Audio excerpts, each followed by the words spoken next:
So నేను ఇప్పుడు PRP inject చేస్తున్నాను నా పేషెంట్కి. సో పిఆర్పికి సక్సెస్కి ఇంపార్టెంట్ పాయింట్స్ ఏంటి? ఫస్ట్ ఆఫ్ ఆల్ ఏ ప్లేస్లో ఎంత డ్యామేజ్ ఉందా, ఇంకా జాయింట్లో జస్ట్ గుజ్జుతో పాటు ఏం ప్రాబ్లం ఉందా ఐడెంటిఫై చేయాలి.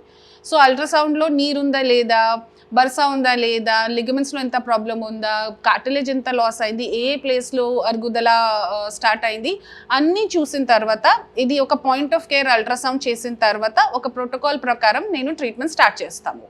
సో ఇప్పుడు నా ఫ్లోరోస్కోపీ మెషిన్ ఇప్పుడు చూడండి, ఇది మోకాలు ఉంది కదా, ఈ పక్క కొంచెం జాయింట్ బెటర్ ఉంది, ఈ పక్క చూడండి ఈ స్పేస్ కొంచెం తక్కువ అయింది.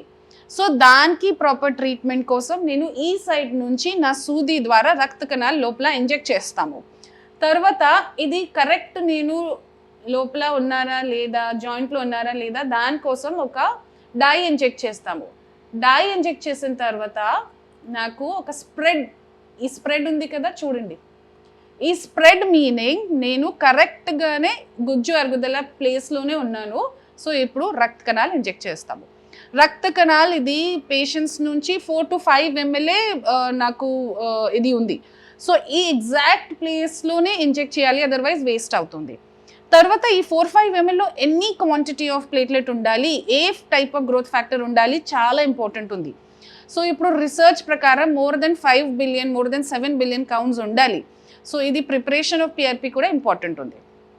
పిఆర్పి తర్వాత ఏమేమి ఇన్స్ట్రక్షన్స్ ఫాలో చేయాలి? ఫస్ట్ ఆఫ్ ఆల్ 2-3 days వరకు ఐస్ పెట్టాలి. ఇంకా నార్మల్ యాక్టివిటీస్ చేయొచ్చు, కానీ స్ట్రీనస్ యాక్టివిటీ అవాయిడ్ చేయాలి. స్పెసిఫిక్ ఎక్సర్సైజెస్ నా టీం చెప్తారు, ఇదే ఎక్సర్సైజ్ చేయాలి. ఇంకా కొన్ని లైఫ్ స్టైల్ మోడిఫికేషన్స్ ఉంది. డ్రైవింగ్లో రెస్ట్రిక్షన్స్ లేదు, వాకింగ్లో రెస్ట్రిక్షన్స్ లేదు, జనరల్ యాక్టివిటీస్లో రెస్ట్రిక్షన్స్ ఏమీ లేదు. సో ఇది చాలా సేఫ్ ట్రీట్మెంట్, ఇంకా సైడ్ ఎఫెక్ట్స్ కూడా లేదు. ఇంకా ఏమేమి ఎక్స్పెక్ట్ చేయాలి పిఆర్పి తర్వాత? పిఆర్పి తర్వాత మీ స్టిఫ్నెస్ తగ్గిపోతుంది, నొప్పిలో ఇంప్రూవ్మెంట్ అవుతుంది, మీ డైలీ యాక్టివిటీస్లో ఇంప్రూవ్మెంట్ అవుతుంది, రాత్రికి నొప్పి లేకుండా ప్రాపర్ స్లీప్ అవుతుంది. సో ఈ అన్ని ఫెసిలిటీ ఉంది ఆఫ్టర్ పిఆర్పి. సో పిఆర్పి ఒక ఆప్షన్ ఉంది అండ్ చాలా మంచిగా ఆప్షన్ ఉంది, because no side effects, absolutely no side effects. చాలామంది చెప్తారు పిఆర్పి తర్వాత ఇన్ఫెక్షన్ అవుతుంది, కాదు, ఇది చాలా రాంగ్. ఏ రిసర్చ్లో పిఆర్పి వల్ల ఇన్ఫెక్షన్ ఇప్పుడు వరకు పబ్లిష్ అవ్వలేదు. సో పిఆర్పిలో ఇన్ఫెక్షన్స్కి ఛాన్సెస్ less than 0% ఉంది. So no chances of infection provided ప్రాపర్గా చేయాలి. ప్రాపర్ మీన్స్ ఏసెప్టిక్ ప్రికాషన్స్లో, ఆపరేషన్ థియేటర్లో, క్లీనింగ్ తర్వాత చేయాలి. డయాబెటిక్ పేషెంట్స్లో కొంచెం స్పెసిఫిక్ కన్సర్న్స్ వల్ల డయాబెటిక్ పేషెంట్స్కి ప్రికాషన్స్ చెప్తాను. సో పిఆర్పి సేఫ్ ఉంది.